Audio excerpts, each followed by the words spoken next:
Y aquí estamos en Mañanas Públicas hasta las 12 acompañándolos con un montón de información, un montón de contenido y un montón de sorpresas. Hoy realmente tenemos un programón, lo estarán disfrutando en casa.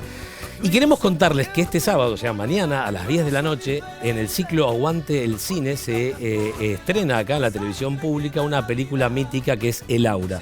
Una película del 2005 de Fabián Bielinski, fue su segunda y última película. Yo la vi en su momento cuando se estrenó y de verdad que fue un peliculón, un éxito impresionante de taquilla, pero además un tema muy profundo, muy interesante, una película muy distinta a la anterior que había sido Nueve Reinas, del mismo director. Y vamos a ver ahora algunas imágenes y después les muestro y les cuento y les presento una gran sorpresa que tenemos para ustedes. Vamos a ver imágenes de Laura.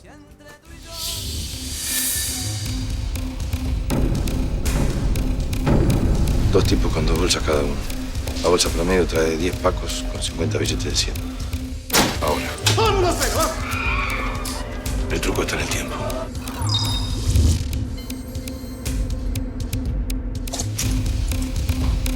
A propósito, ¿no? Sos el rey del crimen, pero no aguantás la sangre de un animal. ¿Qué decís?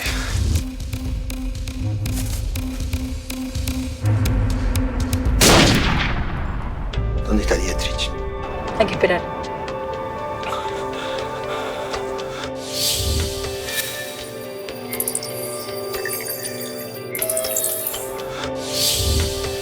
Impresionante el tráiler de Laura, no te lo podés perder mañana a las 10 de la noche acá en la televisión pública, en el ciclo Aguante el Cine. Es excelente, una película realmente muy poderosa, muy potente, y nos damos un lujo acá en Mañanas Públicas de tener a su protagonista. Está con nosotros nuestro querido y gran Ricardo Darín. Le damos la bienvenida. Richard, qué alegría, qué alegría. Igualmente, te felicito por el nuevo emprendimiento. Te veo ahí muy suelto, muy repartiendo juego, con mucha cancha. Me alegro, te felicito. Muchas gracias, Ricardo. Gracias que me lo digas vos, me emociona. Y de verdad quedamos todos muy impactados porque es una película que la gente que no la vio, por ahí gente más joven, tiene la oportunidad de verla mañana acá en la televisión pública a las 10 de la noche. Contanos un poco, ¿cómo fue esa experiencia? Sé que fue hace mucho tiempo, pero trabajaste por segunda vez con Fabián Bielinski. Sí, bueno, trabajar con él era algo muy especial porque era un animal cinematográfico. Él llegó a hacer Nueve Reinas después de mucho tiempo de trabajar ese guión. Ya había trabajado con muchos directores, haciendo asistencia de dirección, y un poco más, y un plus más, porque era esa clase de persona que tenía una gran energía para el trabajo, muy inteligente, con mucho talento, y en muchos casos lo sé, no porque me lo haya contado él, pero lo sé por relatos de colegas, de compañeros, que realmente le intervino en muchas otras películas anteriormente. O sea, él llega a hacer su primer película, que fue Nueve Reinas, después de con mucha experiencia. De hecho, con Nueve Reinas se había tomado mucho tiempo para escribir el guión y lo corregía y lo corregía y lo corregía. Era una especie de perseguidor obsesivo de un lenguaje cinematográfico que para él merecía ajustes, merecía mucha más atención en los detalles y demás. Cuando pasó lo que pasó con Nueve Reinas, que fue realmente muy, muy espectacular en muchos sentidos, sobre todo para Fabián, que estuvo dando vueltas por el mundo durante 5 años acompañando la película en cuanto festival se presentaba, él empezó a armar en su cabeza la idea de El Aura, y ya éramos muy amigos en ese momento por todo lo que nos había tocado vivir juntos. Claro. Y me participó de un experimento, porque en realidad El Aura es un experimento cinematográfico. Él me dijo que él sabía cuál era el cuento que quería contar, sabía cuál era la estructura, pero que teníamos que investigar mucho sobre el personaje central, que es taxidermista, ¿no? Un taxidermista, claro. Un tipo con un paciente epiléptico. El aura en sí, el término, refiere a un momento previo así es llamado por la mayoría de los pacientes y de los que entienden del tema. Sí. Es una descripción que se le da al momento anterior, inmediatamente anterior a un ataque de epilepsia. Es decir, es un instante en el que el paciente sabe que le va a ocurrir un ataque. Un ataque de aura. Y se prepara, entre comillas, para ese momento, porque no nos olvidemos que un ataque fuerte de epilepsia es una especie de corte eléctrico cerebral, en el cual quedas detenido, entonces él él me dijo, yo me voy a ocupar de la estructura de la historia, claro, que la tengo ya en la cabeza. Me dice, pero quiero que vos te ocupes del personaje. Me dice, porque él era de los que creían que vos tenías que investigar y digamos, sumergirte en esa idea, ¿no? No, eso iba a ocurrir de cualquier forma, sí, digamos, más adelante, pero normalmente lo que ocurre con un guionista, con un director que te presenta un trabajo, un proyecto, sí, te da delineamientos de cómo quiere que sea la cosa. En este caso, él lo que quería es que yo me dedicara a investigar sobre cómo es ser un paciente epiléptico. Claro. Y entonces alquiló una pequeña oficina ahí en el barrio de Chacarita. Mirá. Nos juntábamos todas las tardes, a veces a la mañana también. Él ponía música clásica, tomábamos té, café, a veces también nos tomábamos algún whiskycito y eso ya a la tarde-noche. Sí, me imagino. Y él se había armado una especie de, ¿cómo decirlo?, de lugar secreto en el que trabajábamos codo a codo para llevar adelante Richard, era un búnker, el búnker de Laura. Te iba a decir un búnker, pero después dije, no, va a sonar un poco snob. Búnker suena bien.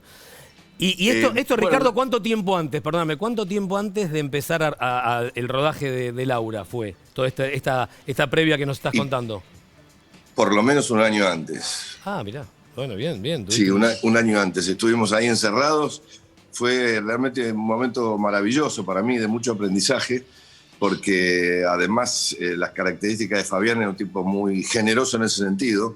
Qué bueno. Y para mí fue una experiencia única, te digo honestamente, porque no sabíamos muy bien a dónde iba la historia, no sabíamos muy bien qué nos íbamos a encontrar. De hecho, es una película que no solo tardó mucho tiempo en rodarse, llevó muchísimos metros de celuloide. Claro. Todavía se trabajaba con celuloide. Sí. Y creo que cada uno de los que integramos ese equipo, los técnicos y el equipo de actores y demás, quedamos un poco marcados por esa experiencia porque fue colosal, la verdad. Y tan distinto, Ricardo, perdón, y tan distinto a lo que habías vivido con el mismo director en Nueve Reinas, digo, tuviste, o sea, para ambos, tanto para vos como para él, sí, distinto el personaje, distinta la historia, otro género, de alguna manera, ¿no? Sí, completamente distinto.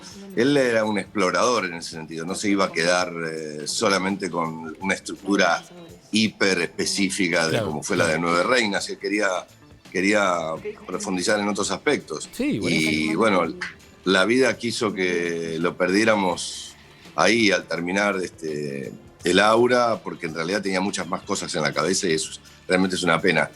A mí me duele, obviamente, como amigo, su pérdida, que ya no puedo creer que haga tanto tiempo que se fue.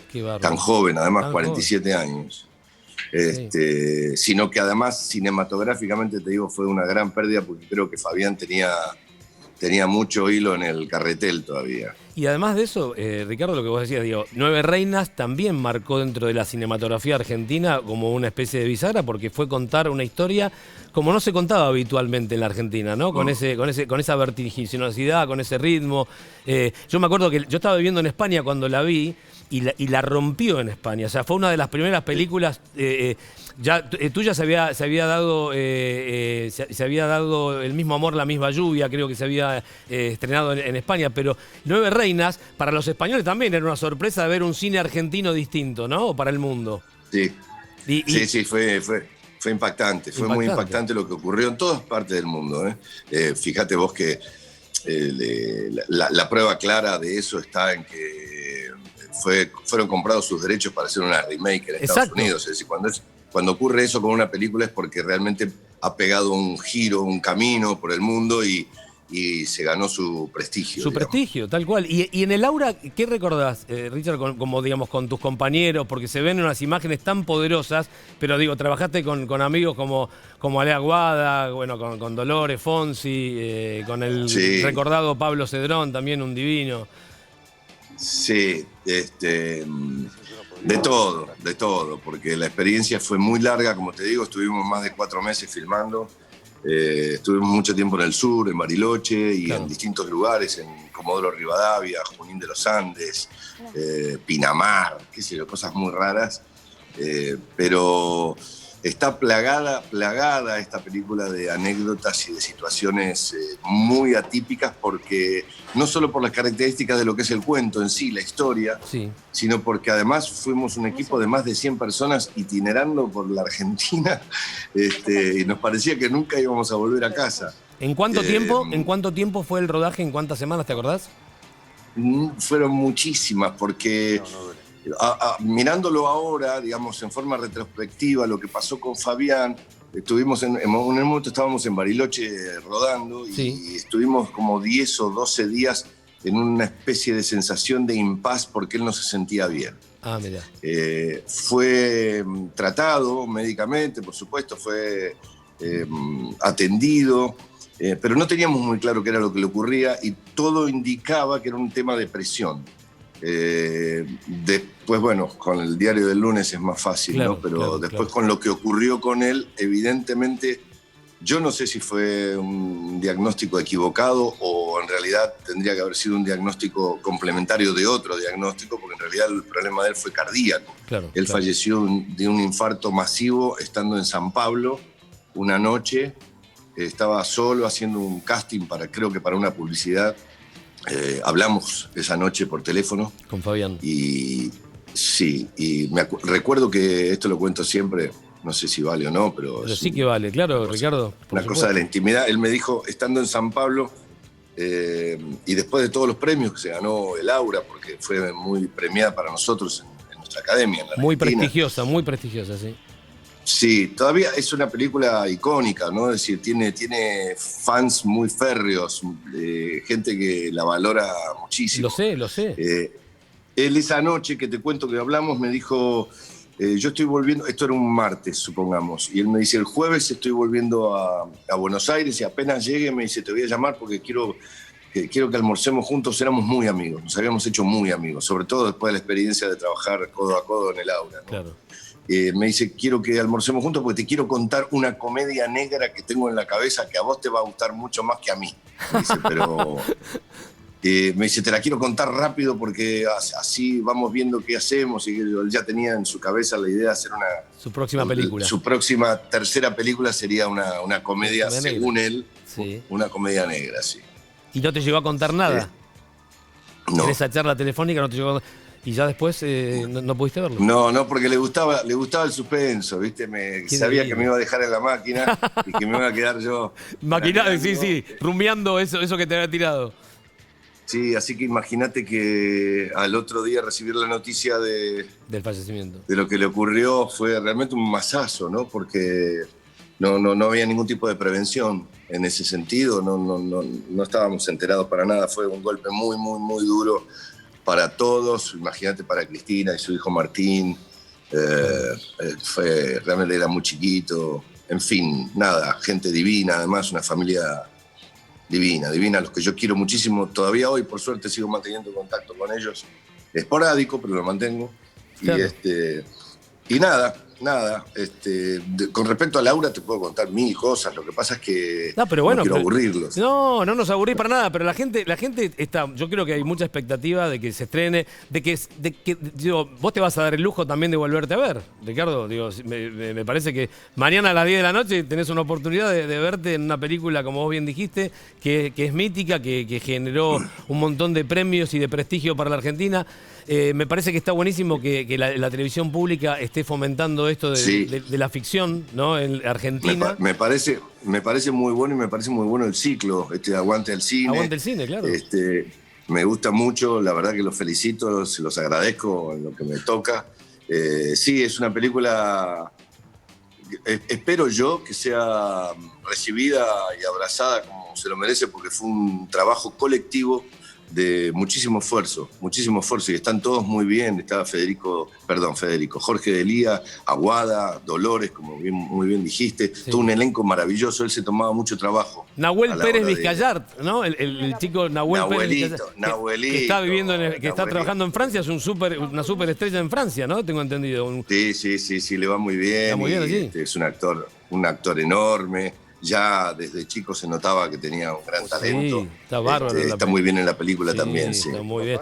Y Ricardo, y en este momento, digamos, ¿cómo sigue ahora tu vida? Bueno, que obviamente como todos transitaste esta pandemia, empezás a rodar una peli pronto, te tenés que volver a España por trabajo, ¿cómo sigue esto? Y la verdad es que no lo sé, Gaby, la verdad es que no lo sé. Tengo esa sensación de incertidumbre que tenemos un poco todos, porque estamos a la expectativa de cómo se desarrollan los acontecimientos. Es decir, si las vacunas dan su resultado, claro. si va a haber un poco más de apertura, en términos de las salas teatrales y cinematográficas, lo que estamos esperando es ver hasta qué punto la sociedad confía en los protocolos y vuelve a esa maravillosa costumbre de asistir a un cine para ver cine y a una sala teatral para ver teatro. Depende de tantos condimentos la reacción, que estamos como muy expectantes. Por supuesto, nuestra obligación es seguir mirando para adelante, planeando y proyectando cosas, pero dependemos un poco de cómo se desarrollan las cosas. Y la gente, Ricardo, tal cual, pero y la gente por ahí no lo sabe en profundidad, pero nuestro medio es el más golpeado, uno de los más golpeados con esta pandemia. Sí. Porque nos detuvo. Yo creo que la gente en un lugar sí lo sabe. Lo que ocurre es que siempre, lamentablemente, hemos arrastrado esa especie de sensación de que nuestra actividad es, ¿cómo decirlo sin que nadie se ofenda? Injustamente siempre tenemos la sensación de que es como una cosa colateral, no demasiado esencial y demás. Y sin embargo, dentro de la pandemia pudimos comprobar hasta qué punto es importante tener contenidos para poder transitar estos encierros y estos aislamientos en forma un poco más entretenida. Tal cual, porque fueron los grandes ganadores de esto, ¿viste? Fueron las plataformas de streaming, o sea, evidentemente tuvieron un montón de nuevas suscripciones y con contenido de nuestro colectivo actoral, digo, de acá del mundo, no de la Argentina solamente. Con la sangre de nuestro pueblo, sí. Pero, sí, por supuesto, es así y la verdad es que no solo los actores son, digamos, el gremio más perjudicado la industria. Toda la industria cinematográfica y teatral, la cantidad de gente que hay detrás de cada obra de teatro, de cada largometraje y demás, son familias y familias y familias. Exacto. Que están ahí medio stand-by, ¿no? Estamos esperando a ver cómo salimos de esta situación. Yo tengo la esperanza de que sí, que vamos a poder, pero tenemos que ser pacientes. No tenemos que bajar la guardia. Exacto, no hay que bajar la guardia. Exacto. No hay que confiarse demasiado y hay que ser prudentes, pacientes y enfocados en los cuidados todavía. Tenemos que ser muy enfocados en los cuidados todavía. Ricardo, te súper agradezco, de verdad, y te agradecemos todos la comunicación y tu tiempo. Es un lujo, de verdad, ¿eh? No. Te lo digo, vos sabés que yo te quiero y te admiro desde siempre y tuve la suerte de trabajar con vos en El amor menos pensado, una película también producida por tu productora y de tu hijo y del Chino y la verdad que para mí es un placer. Y tenerte acá en la previa del estreno en la televisión pública de Laura es fantástico, en serio. Muchas gracias. Para mí es un placer. Gracias por haberme invitado a contar un poquitito, un pelito de Laura. Espero que la gente la disfrute. Te deseo lo mejor para vos y tu ciclo. Gracias. Y nada, espero que nos veamos pronto. Un abrazo para todos. Sí, un abrazo para todos. Gracias, Ricardo. Muchas gracias. Un fuerte aplauso para Ricardo Darín. Gracias. Gracias. Saludos a la familia. Qué placer, qué lujo.